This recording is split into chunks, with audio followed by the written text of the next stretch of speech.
Hi, I'm Joanne, President and CEO of Xali Gold Corp, and we work in Peru and Mexico with gold projects, gold and silver, precious metal, high sulfidation, low sulfidation. We have a historic producer of 8 million ounce gold equivalent in Mexico.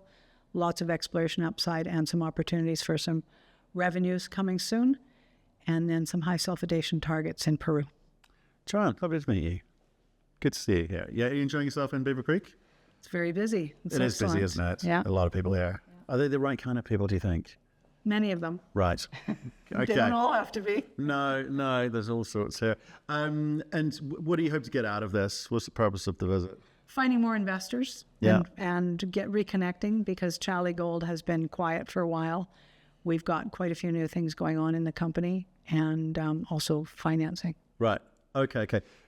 You're right. There's a lot of moving parts. There's a lot of reading on my part to get up to speed for this. Let's go to Mexico first. Okay. So, in fact, let's talk about you talk about, 8 million ounce historic producer.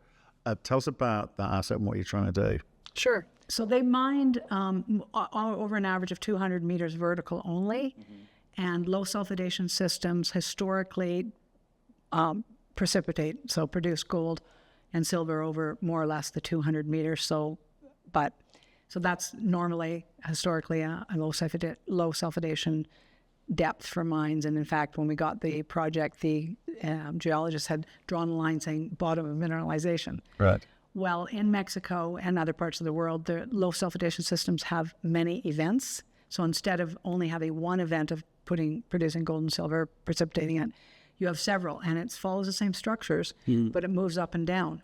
So we already drilled when we first got the project 10 years ago and proved that the gold and silver continue at depth below the old workings. Right.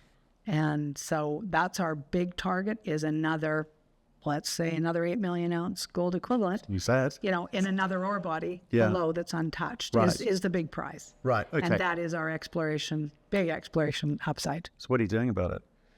Well, recently, because the market was so quiet for several years after we did all our work before, we acquired tailings from the municipality. They were from the historic mine that we own, but the tailings reverted to the municipality because they're sitting on surface. And we proved that they have 120,000 ounces of gold and 3 million ounces of silver. So we investigated operating it ourselves and ended up with a joint venture partner. That partner was unable to get all the permits they needed. So recently we did a new deal with KCA, Kappas Cassidy Associates, who have a lot of experience in Mexico, all over the world, and really good metallurgists. And so we started that deal, and they're just doing some met testing. They did a round of re-drilling for their met testing, and they've already got all the permits they need because they'll be using an existing plant facility. Right. So we're hoping within 6 months to a year, they'll get that up and going, and we'll be getting a 3% NSR from the recovery. Okay, and so what's the expectation of whether it be throughput or output? I don't exactly know, but call it a 5 to maximum 10-year mine life. Okay. Probably 5 or 6 year mine life. Yeah, pulling out what on average? The 120,000 ounces. From day one. Year one. Recovery. Right, okay. 75% recovery is the estimate on that 120,000 ounces of gold and 3 million ounces of silver. But it would start, that throughput would be the same throughout the mine life. Right, okay, so there's no ramp up. No. Okay. Just build the facility. I shouldn't say that. There would be probably a month of testing the equipment, but it's not like you start at so many tons per day and go to. Right. Yeah. Okay, so that 3% NSR is obviously worth something, and it will be worth cash at some point as well. Yeah. So should we talk about some of the other projects? I kind of want to come back to the NSR, because in terms of markets like these, you've got to be quite creative with how you raise capital or fund, capex for other exploration type work. Okay, so we've got. Is there more to say on that? We just did but in addition to the tailings, we did another deal at El Oro. Yeah. Okay, well, that's where I was going. So in the underground workings, a fellow who had been looking at El Oro for many years, and in fact had competed with us when we acquired it from Luisman, which became Gold Corp. He's approached, and we've done a deal, and it's called Remedio Ambiente, which means cleaning the environment, remedying it. And he's going to go into the old workings and bring out whatever he can of what I'm going to call, quote unquote, a remnant resource. Now, BC Securities Commission has advised me, and it's very true, it's not 43101. Yeah. And it's historic resource, would have been called in sometimes. Luisman calculated it. Right now, we can call it an exploration potential. And we have to give a range of ounces and a range of tons and a range of grades. Okay. But I'm going to quote, unquote, Luisman, and that was 750,000 ounces of gold and 8 million ounces of silver. Okay. Now, talk about getting maybe 25% out. I don't know. Okay. But it's what happened is the vein was very, very wide, and their cutoff was around 8 or 9 grams. So they left a lot in the ground. And so that's in pillars, in backfill, in just vein that was left in place. Right. Okay. And so again, similar deal. He goes in, spends all the money to get it up and running, processes, and we get up 3% NSR. Okay. And in addition to that, which is, equal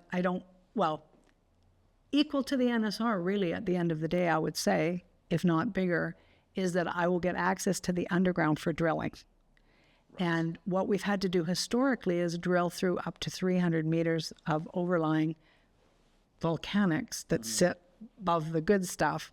And when you have to drill from up here, not only is it very expensive, it's just hard to get you to your targets and know where you've gotten to. So if I get to drill from underground, that's going to be fantastic. I'll be able to get to my targets. And what's the time frame for that then, given what he's got to do?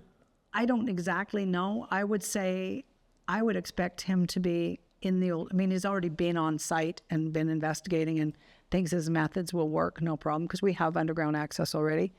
But maybe within a couple of months, he'll be starting to bring some material out and process it, in which case I would follow behind. Right. So I think he's going to drive a drift along the footwall.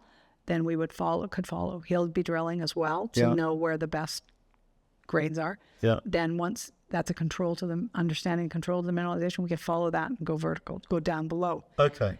It So could he'll be share as- that data with you. Oh yeah, we're already Okay. coordinating, putting our heads together on where we think the best.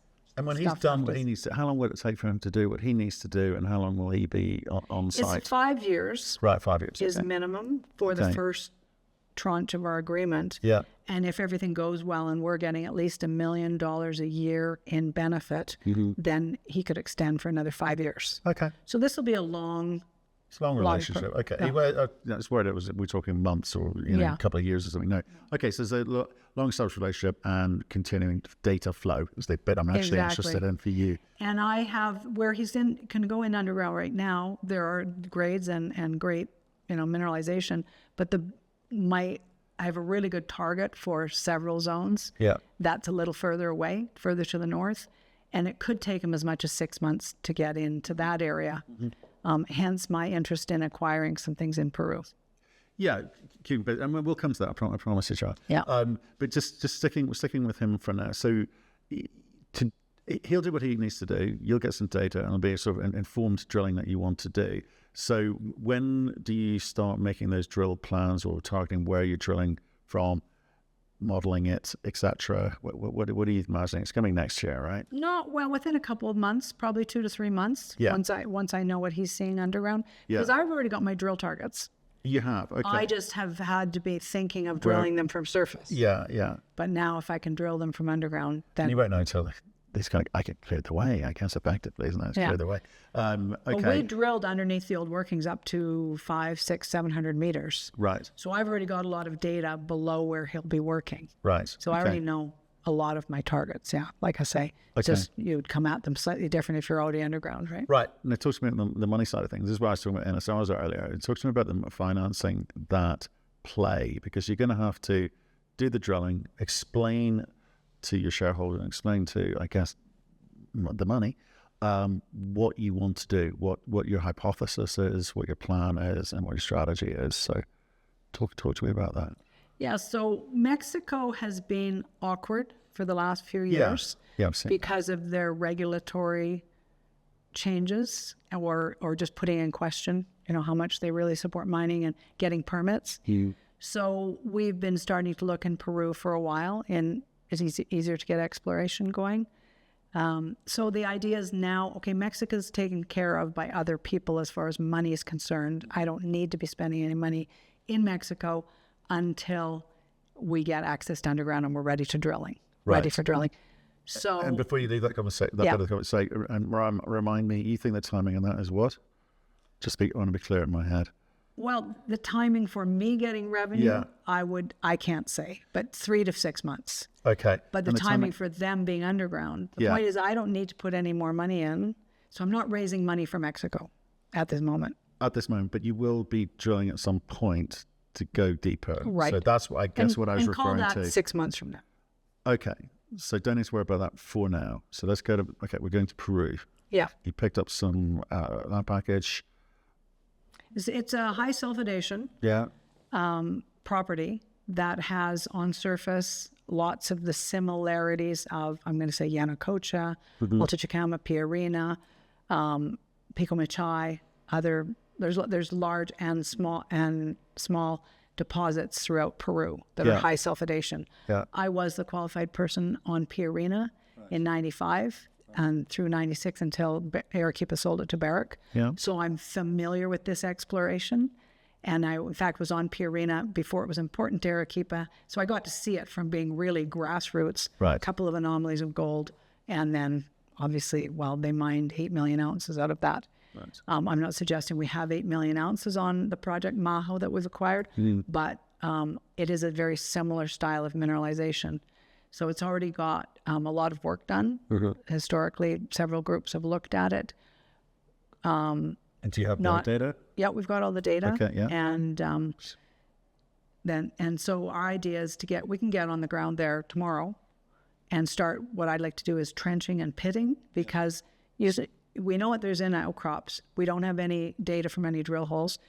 Some historic drilling could have happened, but we don't have any evidence of it, and we've been told not. Okay. That hasn't been drilled. But even if it has, it wouldn't have been much, because you can see from surface what the disturbance is. And in any case, so put all that together. But my first plan is trenches and pits, because there's a lot of cover, and it's not thick cover, not like a overburden, but it's just you don't know what's there. And they have done some really interesting geophysics as well. So we want to get on the ground, and that gives us something we can do right away. And I would expect the mineralization, if we find an economic ore body, to be fairly near surface.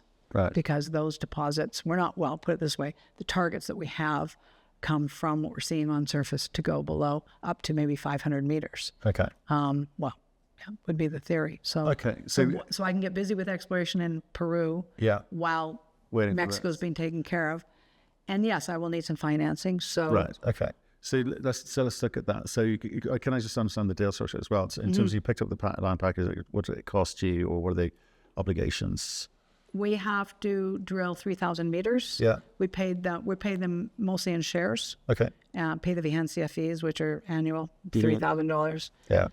Paid that already for this year. And then if we are raising $1 million for drilling, and I wouldn't need $1 million for my first phase, but $1 million in drilling, then we issue more shares. And at the end of the day, it's $1 million in shares or cash. Okay. And we'll own 100% of it. Right. So you get in there tomorrow. So 3,000 meters of obligation. You've obviously got to plan that, do things in the right way. So talk us through that kind of order of play. Because in this market, I quite like companies come and talk about, the kind of drill to kill mentality in terms of very quickly working out if you've got something good, and if not, parking it to one side and moving on to the next thing. So what's your approach to these things?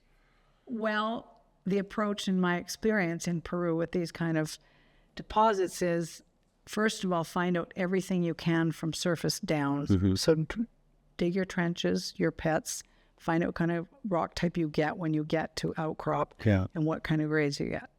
And whether you get gold or silver anomalies, mercury, arsenic, there's all sorts of indicator minerals. Like you might not have the gold yet, but you're very close. Mm-hmm. So do all that work, put that together with the geophysics that's already been done, maybe do some more geophysics, plan a drilling program after that, once you understand. And when you say drill to kill, this is a perfect example of what some people might say, well, I want 5 million ounces. Therefore, I'm going to put this many holes in this area, and if I don't have a really good sniff within that, that's drill to kill. I didn't find 5 million, I'm gone. Well, my partner, Matthew Melnick in Xali Gold, he worked at Pico Machai, and it was structural interpretation that has come up with what I understand Pan American believes is about 1 million ounces gold there. Now, the records will say 300 to 600, but geologists understand things depends on the price of gold, right? That other people drilled it and did not find it until the good structural interpretations were done, and then they knew which way to drill.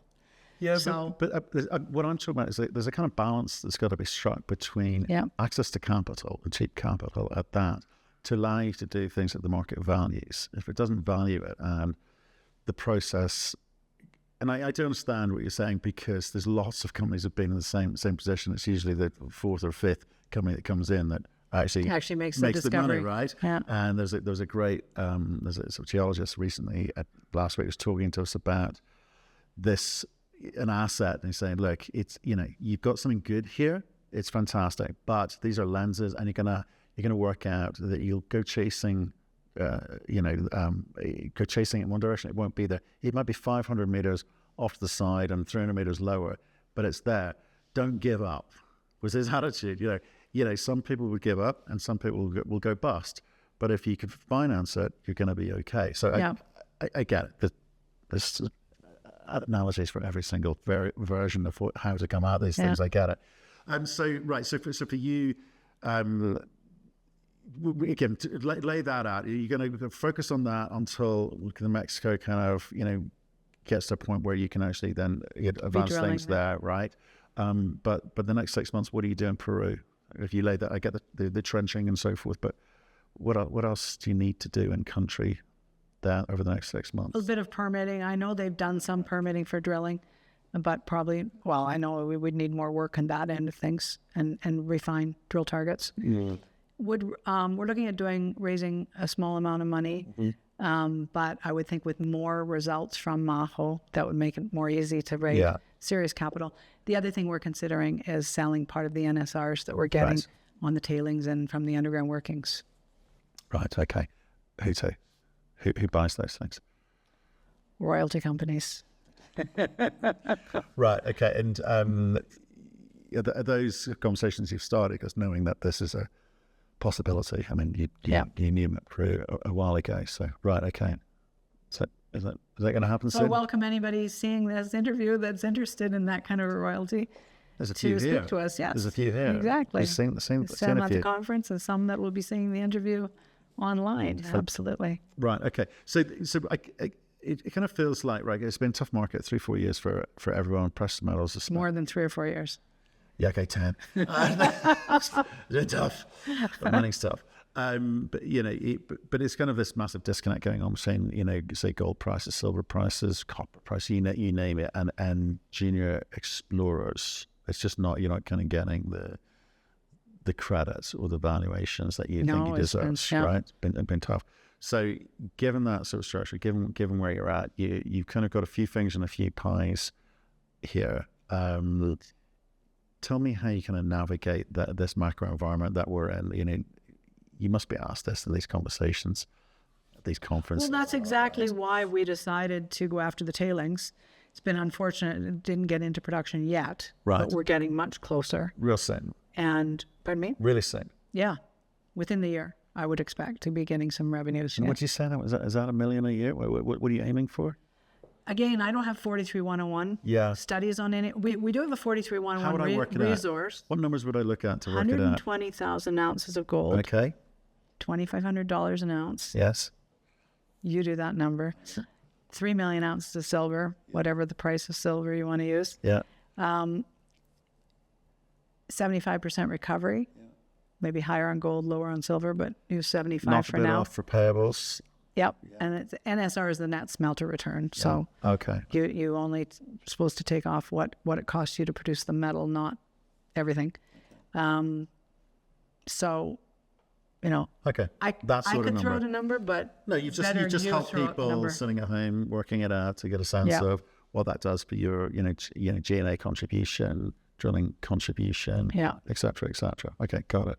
Yeah. time. I mean, the truth is, if timing is right, we could very well have the revenues we need from Mexico, from the tailings and the underground workings to fund all our drilling.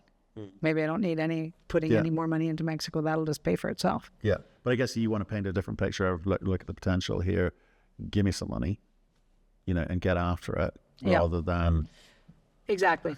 Yeah, it's time to raise a little bit of money. We haven't. We will get another payment of $100,000 US in October.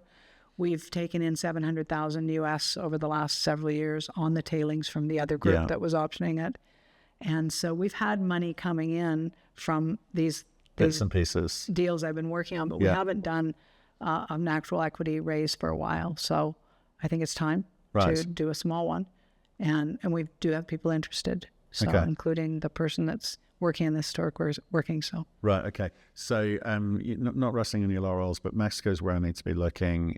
Once that drilling starts, they're in earnest. You're chasing something in sulfides, which you think, high grade meaning what? And this is a good thing for me to explain. Yeah, please. Low sulfidation is veins under, so it's they're vertical veins more or less, so it'll be all underground.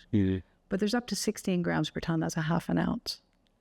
That's high grade. And they are over decent widths, or they were mined over up 50 meters, 70 meters was the structure. The mining wasn't always 50 at once, but it was 10 and it was 10 and it was, And then low sulfidation is lower grade, but easier to extract because you can leach it with cyanide.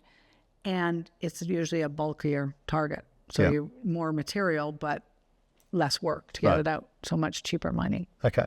And the good thing is Peru has lots of those mines, so people know it and are comfortable with it. Mexico is nervous about open pit mining right now, so it's better to be underground. Yeah, for sure.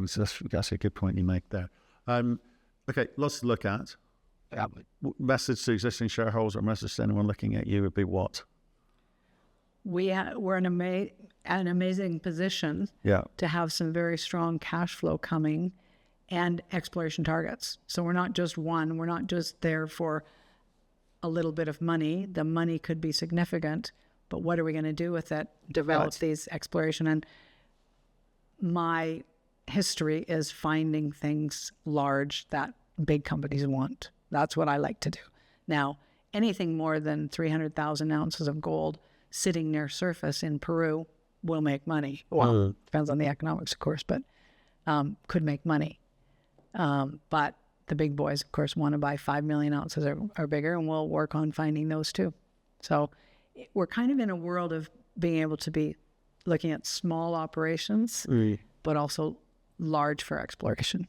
What I think is quite interesting about you, and I've said this about a few companies in this, I'm going to go 3-4 years, where you've got to stay at the table to be able to play the game.